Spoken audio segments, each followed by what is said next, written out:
Yes, that is what I'm doing now. Let's see. Yeah, we're ready. We're in there.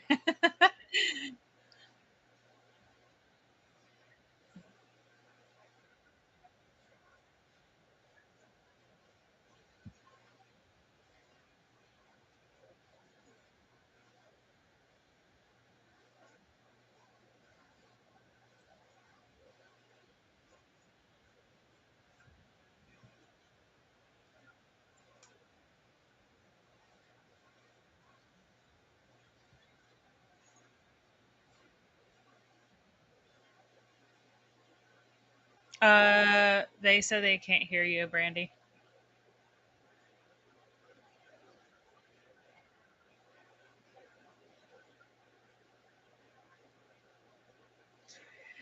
Bear with the technical difficulties. Yeah, yeah, I could talk about it.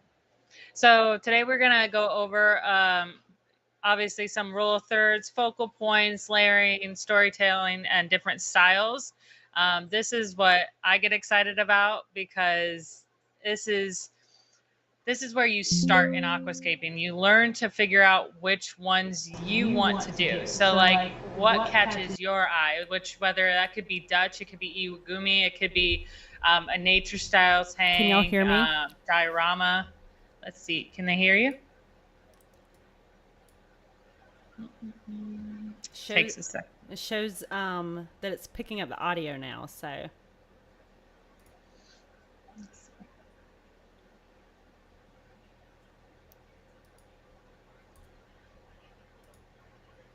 Yes, perfect. Okay, sorry. All right, keep going, Shelby.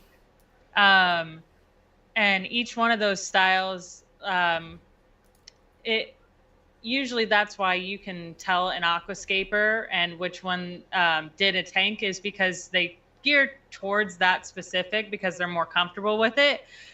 So usually like you could pick out, I mean, grants to hips to a lot of different people's aquascape, even like Ryan. There's a bunch of different ways you could tell. It's just because they have a specific strength in that aquascaping. So it's really cool to find which one you enjoy. Yeah, I know. I keep saying I'm new to this, but I feel like at this point I can't really say I'm super new. So there's definitely some techniques that I've become familiar with, and I notice like right off the bat, like if someone hasn't smoothed their sand line in the front, I'm like, oh, it drives me crazy Yes. now. And until that was pointed out to me, like I never noticed that. Mm-hmm. So it's definitely there's a bunch of definitions for different types of aquascaping too, and Yes. some of them I'm more familiar with than others. And some I can look at an aquascape and say, oh, that's Iwagumi, or that's a naturescape, or whatever it might be. And some I'm like, I don't know how you would classify this. Yeah. Maybe there's not a classification. More likely, I just don't know about the classification. So, There's some of them that are hybrids for sure, that are more like a naturescape, but they don't follow the rules of nature. So mm-hmm. that's been like a new thing in aquascaping, kind of stepping out of the boxes, where it is still like it is nature, but like you perceive it as being unnatural, but it's still a natural occurrence. There's a big thing of aquascaping is the rule of thirds, which is like one of the fundamentals. That is where aquascaping pretty much gets its basis from, which is dividing it into three equal vertical and horizontal sections. You can actually use an app. There's a grid app on the phone. Some of them come in the photo app as well, or you can actually just draw it on your tank with like a erasable marker. And then when you get to those crossing points of those vertical and horizontal lines is where you want to make the focal points. And that's where the main aquascaping is. That's what most people will do. And it really gives a visual impact of like making it look deeper than it is and perceiving. That's the whole purpose of that. And So it's really cool. I pulled up a picture that I think kind of illustrates rules of thirds. How would you describe this as far as like rules of thirds? You can see that picture, right, Shelby? Yeah, Okay. yeah, I can see it. So you can see that it's got a strong focal point, and that it's hard to say if that's the left or right for wherever you're looking. But where the branch is, you can see that it's got a strong focal point. It would probably need to be opened up a little bit more for this one, because there's no depth perception with this one. So like to the It is right, AI yeah, generated, guys. yeah. Yeah. So like to the right, I would have made like more of a path going through. That's why you can tell it's just like slightly off, but you would make it seem like you'd open up that the plants in the back to make it go into the scape, like where you think about when you're walking in a hike and you're looking forward and there's a path and it kind of veers off to the right of the trees and all the plants and stuff, and you're like, wow, what's back there? That's what you want to create in an aquascape, is like, I'm going that way and I just want to keep going that way to explore, and I don't know what's back there. So you want to So like get people lost in it almost, or not like Yep. lost in busyness, but like where their eyes are going just keeps going. Yep. And I still struggle with that today. It's like one of the hardest things to ever do is to get it perfect. You can always improve, and there's sections where that it might look strong to you, but when someone else comes up to your tank, then they're like, man, my eye is just focused on this piece of this rock over here. So like you'll have to play around with it, and it's always good to get advice from other people because they see it from a different view than you do, especially when you're staring at it for so long. That makes sense. So this one has like a pretty clear focal point with the wood. Mm-hmm. As far as rule of thirds, does this one like, what is the rule of thirds? How about that first? So it's what I was explaining earlier. You put a grid on there, so it'd be lines going up and down and then across, and where they cross at is where you want to make your focal point. So like where the wood curves down at the bottom would be more like where that line would cross. So it does have at least one focal point. If you can have multiple focal points in a tank would be ideal, because that would bring more of the layering into style. So like if you were to do the grid, you would want like it that focal point where that piece of wood is in the front, and then to the right side of that tank in the back where the lines cross again, you would want to do another focal point, so you have more than one, and it would give you that layering that you would want to achieve. Now, here's like there's this concept of a hero element. And the way I understand that is like you don't want to go overboard with your focal points, right? Like so you want to have one main focal point, and then if you can have other ones, like they shouldn't detract from each other, right? Or is that not Right. true? Yeah.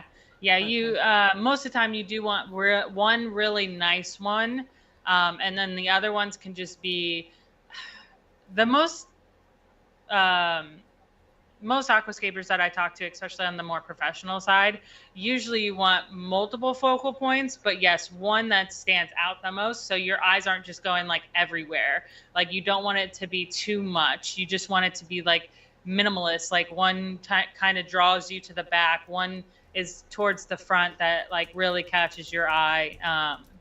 And it will wrap the whole tank up. What makes something a focal point? So for that one that I was showing just a second ago, is it the fact that it's a different color? Like most of the tank is green, but then the wood is brown, or like how do you know if it's a focal point? It draws your eyes towards it. So it could be contrasting in, the plants to the wood, but mostly it's just like character. So like that specifically in like forest scapes, jungle scapes, you would want to have a nice piece of wood. Also lighting as well plays a big role in that. So like a darker contrast, like real dark spots in the scape will draw your eyes to it. Like, so there's a lot of people in like the ILAPC that when they're doing an aquascape, their front of their tank has like darker shadows, and then the further back it goes, it's brighter. So it kind of like draws your eyes as if you're reading a page.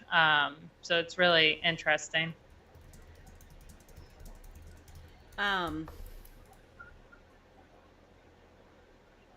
Someone just said that this whole conversation about the golden ratio, the rule of thirds, and hero element makes them very happy. I'm very glad that we can make you happy.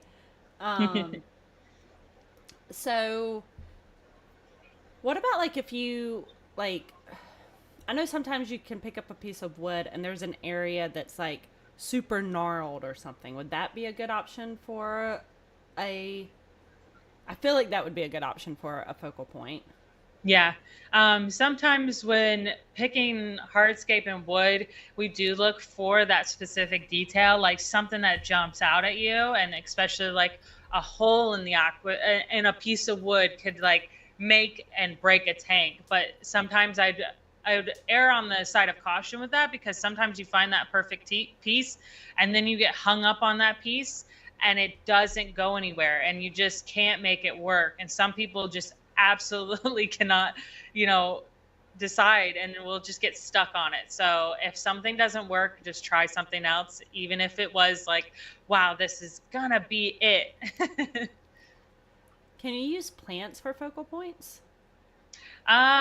You can a little bit. It doesn't do as much impact with just plants to me. So in certain scapes you can, like Dutch aquascapes, you could really use color to play on looking at it, but it wouldn't be so much a focal point. Bigger aquascapes, I've seen like people use red plants in the background and it helps like draw your eye. But I wouldn't consider that one a focal point. It would just be more of, getting that color contrasting and making look more lively. Okay. I feel like I still don't completely understand the focal point thing. I feel like that's one of those things, like the more you do, the more you become accustomed to what that means. I do have a little tank next to me and I could draw on it, but I got to grab a marker. And it would show the focal point real easy. Give me 2 seconds. All right. While she's talking about that, I'm going to go at our next thing that we're going to talk about, or while she's grabbing that, it's layering. So I think layering is where the plants start to become more important. Am I right? I don't know if you can still hear me, Shelby.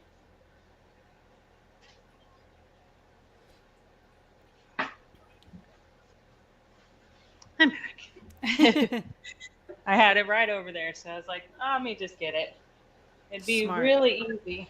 This is way easier than me trying to come up with AI photos of bad aquascapes and good aquascapes, because AI is not very good at that. So let's see if we can see this. Hold on.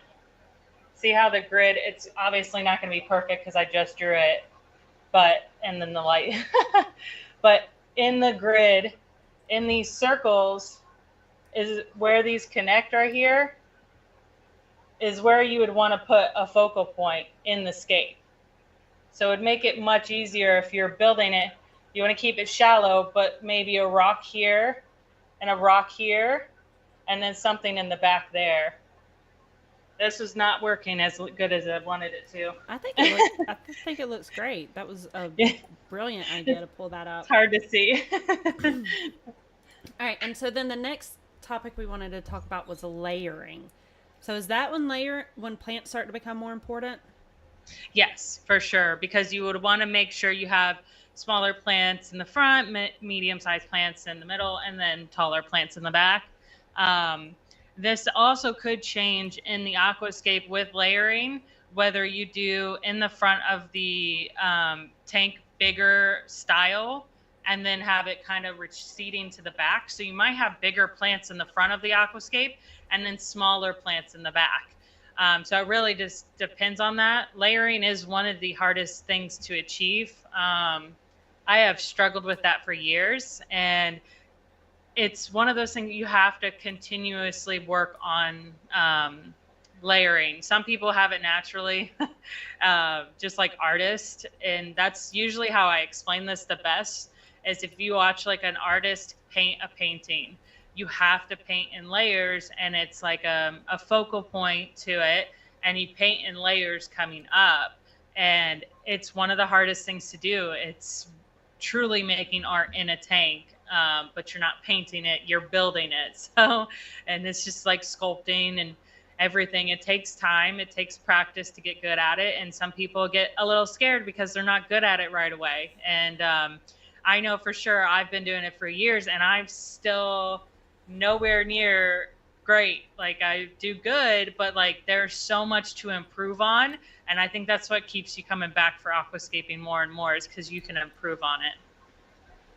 So I think this is like when you were talking about earlier how like it tells a story. So layering seems like that's really where you start to get down to the nitty gritty of your story, right? Yeah. Like it might not necessarily be like a lot of things for aquariums I describe as we have rules that we follow and like certain chemistry we want. And the way I describe it is like you need training wheels. Like we use these training wheels until we're comfortable enough to take them off, and then you can start exploring and doing some other things. So like when I thought of layering, when we were putting this outline together, all I was thinking was small plants up front with your tall plants in back. Like, because otherwise if you put I'm like, duh, if you put the tall ones up front, you can't see anything past them. Like, why would you do that? But what you're describing is really like how you use the plants in the foreground or the background or midway through to tell the story. And the height of that plant is supposed to like bring you along into that story, not necessarily just, you have to be able to see in the tank. Yeah. It's, like, so when you think of aquascaping, most of the time, especially in professional ones, you will not see most of the plants that people keep in the aquarium hobby. It's like swords. It's very rare you'll see a sword. Lace plants is like one of my favorite plants to put in an aquarium. I would never put it in an aquascape. Why not? So this I want to know a lot more detail about, because I have no clue when it comes to this stuff. I would have to have a massive tank to put some of those plants, because they're just way too large. That what you're trying to achieve in the size tank that you're normally using, like a sword, a lace plant, even Java fern sometimes like can be too much. Like if you look at the ILAPC tanks, you'll notice most of it doesn't vary much. It's kind of like some thinner rotalas like Whittias, to Monte Carlos, to small boosts and crypts. You don't see like a sword. Sometimes you'll see lily pads, which is really cool. Those ones, like, those have my heart immediately when I see a beautiful red lily pad on top of the tank. Makes my whole day.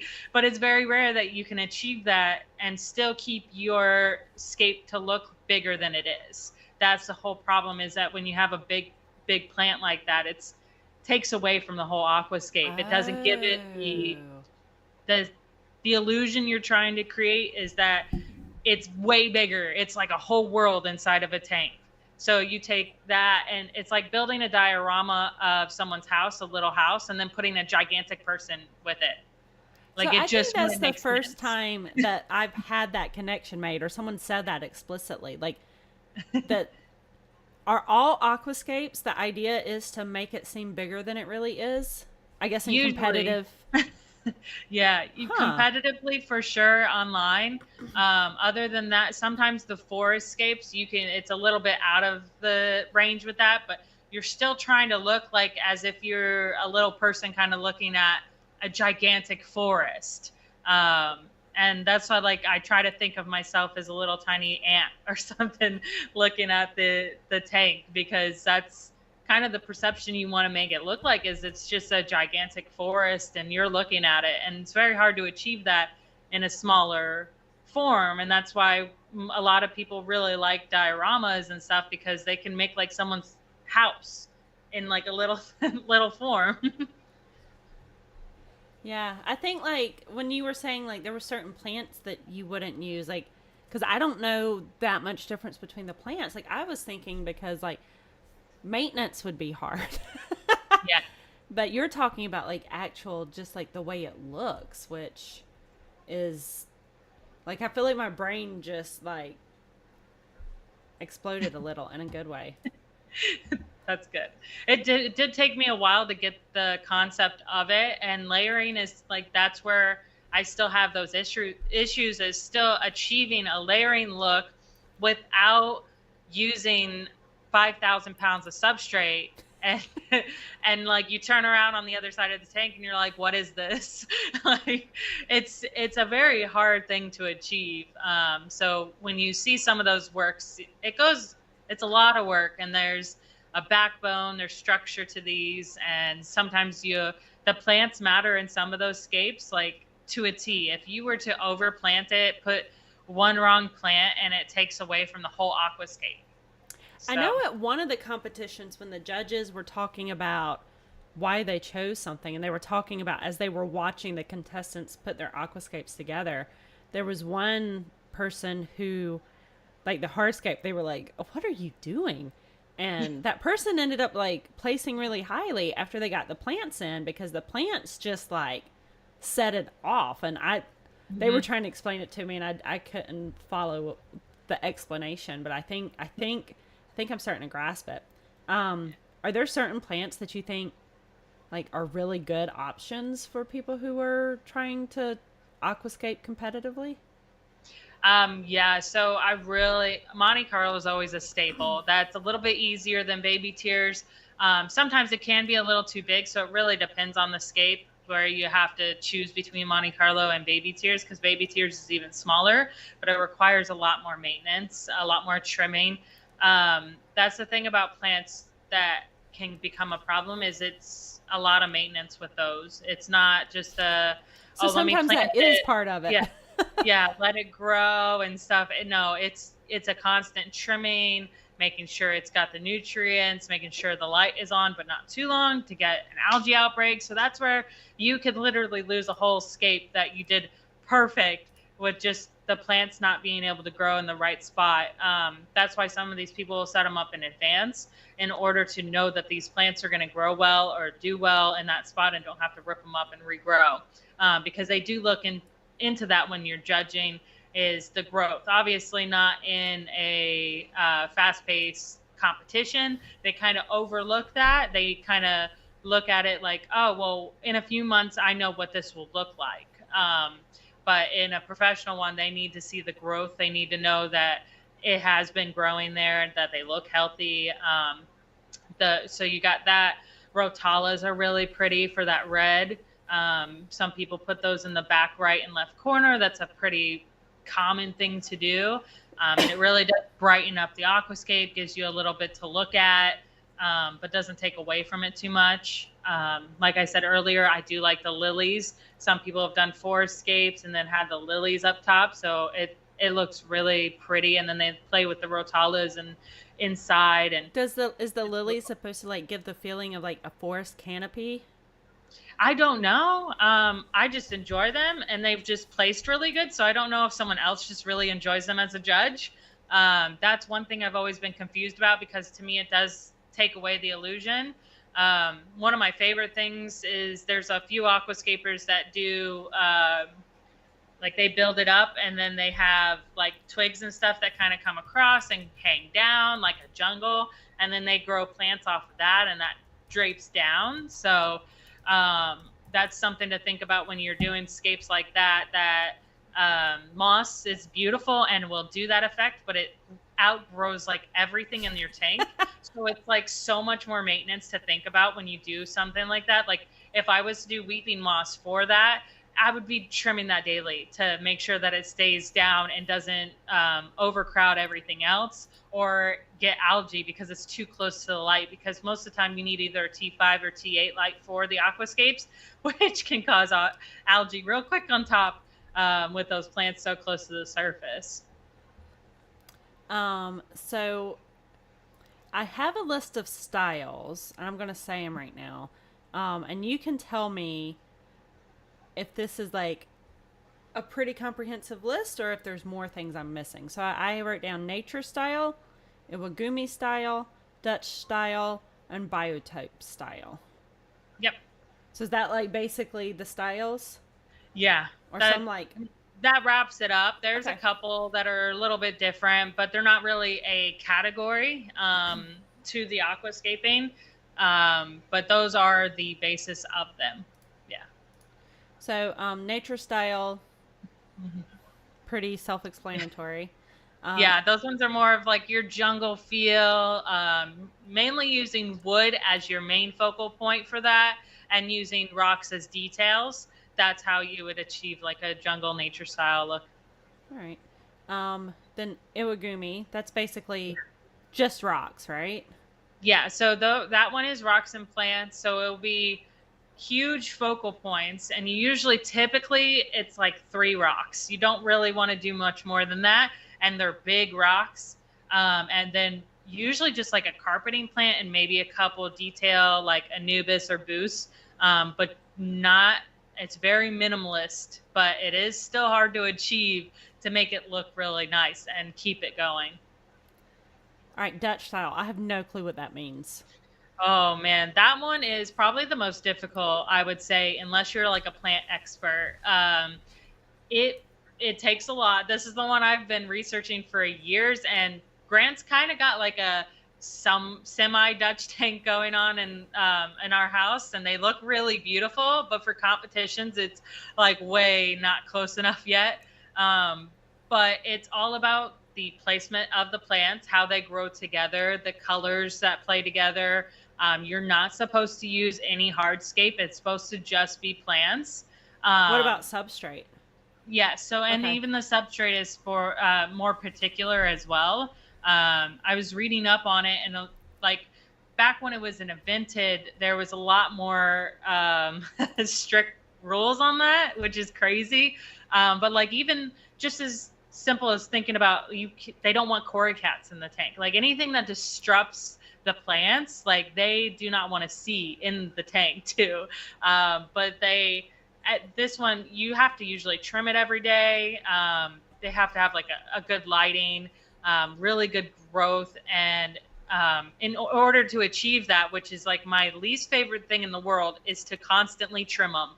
And because like you love the way plants grow out, they look gorgeous, and then you trim them and it just looks awful for like a good couple weeks, and I just can't And stand then it. you're doing it I every day. Yeah, and it So it's really almost like is. bonsai or something, huh? Yes, I would say that's closer to that, like that effect of like some people find it relaxing, some people find it way too tedious. So it really depends on how you are. I would love to say that I would be able to do one day, but that takes focus. I'll probably need to be like retired or something. No kids in the house, right? hmm All right, the last one I have listed is biotype or biotope, and that's like Yeah. when you're going and looking at a specific habitat. Like I don't understand how that's hmm different than a nature scape, though. Oh, it's 100% different. You cannot put like, so a lot of people like to say they have biotopes, but they'll be putting things that are not from that area. Like we have a lot of plants in Florida, but some of these plants, like I would never put Anubis in ours because Anubis doesn't come from Florida. It's not a what's that word? Northern Hemisphere native plant. So it's only native plants to you. Like that's why when I go do mine, I kind of show like invasive plants. Like we have a few different invasive plants in Florida, and I'll pick those out and show people like this is not it. But like we have liquidia that's native to Florida, so that's one of the biggest like hobby plants in there, and it's so bright red and beautiful out. That's what I do is biotopes. So if you were to do specific biotopes for a contest and you were to put like a Madagascar lace plant in it and you're doing a Florida biotope, you're instantly disqualified. Like that, you can't do that. They don't grow there. They're not supposed to be there. So this takes like a lot of knowledge. Yeah, definitely researching to make sure that you got the right plants from the right area. Um, it's pretty simple. It's pretty straightforward. Sometimes it's super easy to do a biotope because there's not much that grow in certain places. But yeah, you do need to know where everything comes from in order to do something like that. I love this. So like my past life, I was a science teacher, and like one of my research topics was how doing hobbies motivates people to learn science. And I feel like someone who's doing something like this, like the deep dive they have to do to have any kind of like, one, to be able to put it together, but two, like the intricate details you have to know about plant species and what actually grows there, what's invasive, what's not. Like, I just find that so, it's and almost it really overwhelming. It sucks for aquatic plants because there's not much on aquatic plants online. Even though people do, there is certain websites, but there's so much more involved and so intricate. Like, we don't have it. Like, the phone has an app where you can take a picture of plants like in your yard, and they're like all identified and they're pulled up through Google. You really can't do that with aquatic plants because sometimes they grow different, immersed to submerged, and it's just like, it's hard to identify sometimes when that does happen. I'm reading some of the chat comments. Everybody kind of seems to agree with me that there's a lot. I asked people what their favorite plants are. So there's a bunch of these. Most of these I don't know what they are. I'm sure you know them, right, Shelby? Yeah. Crip Harv is one of my favorite too. They're like, which is? It's just some tiny little crip, and it grows like a carpeting plant. It's actually really hard to achieve as a carpeting plant. And I did it in one of my like no maintenance tanks, and we couldn't believe how much it grew. And but microsaur is like a little tiny carpeting plant as well. It's real small. It spurts out, and they're really cool. Steven's like, every comment he's made, I think he's distracted me because it made me laugh. He said, I can grow plants to a level of immediate disqualification. And of course, we talk about dioramas a lot because that's one of your favorites, right? Yes. So I didn't put that on my list because I knew that was a Shelby thing. But Grant wants to make sure that we talk about dioramas also.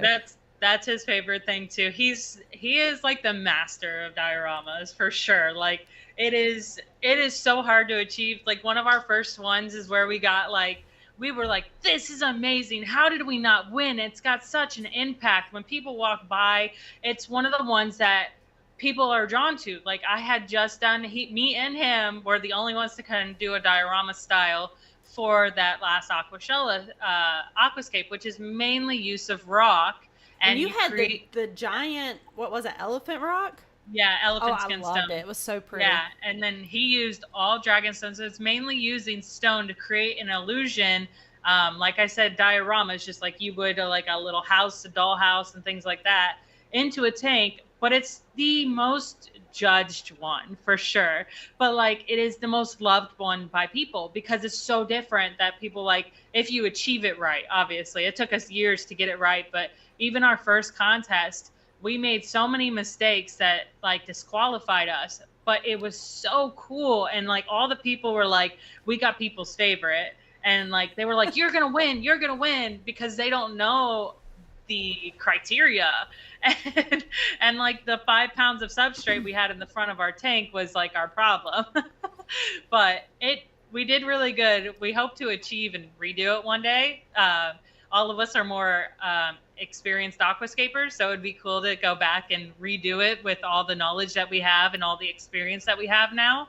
I wish I had the scape to pull up, and it is such a hard thing to achieve, and very and Grant, only 500 pounds of dragon stuff. It is like the heavier version of it too. So that like gives me another question. So when you do these aquascapes, like, I'm assuming like Aquashella, are they telling you what kind of style it should be, or does each person get to decide the style? You get to decide your style. And one advice I would say to people, me and Grant like to kind of color outside the lines and enjoy it.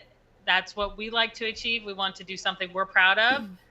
But if you want to win, you need to know your judges. So all of our judges are nature style scapers.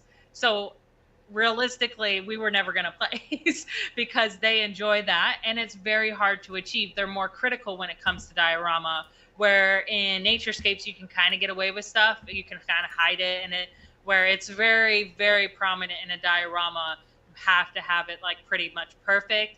Harder to achieve in tall tanks too. Like my scape, if it was like 4 inches shorter, probably would have been like one of the coolest tanks I've ever done. But So that's the like, illusion was there. I feel like it's really hard though, because what we're just talking about, like there's so many intricate details that's very specific, and I can't imagine having to come in and judge where really you should be doing completely different criteria based on what style the person's aquascaping with, but then like how do you compare that when they're all different? Yeah. Like it's Yeah. like trying to judge someone, like one student by being a teacher, obviously judging one student by just their math scores and another student by just their reading scores. And it's like, Yeah. it's hard to really like, those things are, yeah, like it gives you some insight on the person, but it's such a different skill set and knowledge base. Like I just feel like we're adding more stuff to my brain, and I do think I'm understanding things, but I'm also at the same time like getting more confused. Yeah. It's great. It's great. That's why it's just been overcomplicated, because it really, the aquascaping is geared towards a certain style, and we've tried to kind of push past that in a lot of people, but they want to stick with the rules, and I understand, but hopefully someday we can start innovating and coming up with new things. That's why there's like a love-hate relationship in some of the judging, because like we like some of the cooler styles that are still nature orientated, but they kind of don't look natural. But I don't know if you've ever seen like in nature, sometimes things are so perfect. You're like, that looks like someone did that on purpose, but it's literally nature creating itself in a pattern. And it happens, but people don't see it, and some people think it's unnatural. So I'm a huge data person. I love numbers and stats, and like I said this to you earlier this week though, like things that are easy to measure are not always important, and important things aren't always easy to measure. So like this feels very pertinent in aquascaping. Yeah, exactly. And like Grant said, like you can get a high score with a very boring tank, and it's like because it's probably very easy to measure a boring tank. Yeah. And when you start adding more, like me earlier, I was like, focal point, you only want one, right? And you're like, no. Like, so like some of the personality and the storytelling is not really objective. It's super subjective. Yeah. We're over time, but I just wanted to very quickly, what are some things that would cause someone to score lower? Like some of the things I have is overcrowding your plants. Yes. Yep. What are some other things? Just things that are out of place, too large of things, not filling the aquascapes, the number one. So a lot of people go in and they'll do a certain piece of wood or something, but the whole right side of the tank's empty and they didn't really do any details. So leaving out some parts like that will definitely score you low. No depth perception. So if you were, and the number one thing would be too even, too centered. I like doing things like that, like you're going through a tunnel and it's like cool, but that's a centered scape. That is absolutely a no-no. You want things to be slightly off. So if you were to like do a focal point, that's why you have the grid. That center is empty, but the focal point is towards the left or right. You never want it to be in the center of the aquascape. It just creates an unnatural feeling to it, and it doesn't really give you much room to do much more in the tank. That makes sense. I guess that's like, this whole time I've been wondering why you wouldn't want to go down the center, and the rule of thirds and the golden ratio and everything, like that's because it mimics things that happen more naturally, right? Because in nature, like it happens, but very often if like a chunk breaks off of a rock, the rock isn't breaking in half. It's like a section is a third, a third, like a sliver, or like a small component of it, not the whole thing just breaking perfectly in half. So like that's probably That's my biggest tip for anyone aquascaping. We like detail. When you think about a rock and like my cliff sides that I did, my mountains that I tried to create, mountains aren't just a rock and then there's nothing around them. So if you were to do two pieces of rock in the tank, it doesn't look natural because a mountainside, all the rocks are breaking and falling off. So you got to think of all the little rocks that come down and then even more smaller rocks that eventually break into the sand. And that's what gives you that creation of nature. So don't forget the Having detail. a gradient. Yeah. All right. Well, that is really great. I love that you guys are enjoying it and that y'all don't want us to leave. We do actually have something we have to do at 2, so we are bounded by work time today. But next week I have actually our sister company that her name is Allison Meyer. She has her PhD, and she's going to talk to us about whitings. So we're shifting gears just a little bit and talking about some of the actual composition of some of our substrates that we have. And I talked to her a couple of weeks ago, and it's like super fascinating. Some of our sand is actually produced biologically. And we get these like really perfect spheres because of how it's produced. So, I think it's going to be a cool conversation. So if you guys want to put in your calendars to be on next week at 1:00, you can hear about that. And then me and Shelby will be back to talking about aquascaping the week after that. Yep. And anyone who likes those sulawase shrimp, I know some of you are in here, I would join next week too, because this is one of the substrates that we could use for cichlids and sulawase shrimp in the hobby. So. Ooh, cool. All right. Make sure you guys put us in the calendar and don't forget about us. And we love you. And we will see you all later. Bye. Bye. If I can figure out how to end it. End stream. Bye.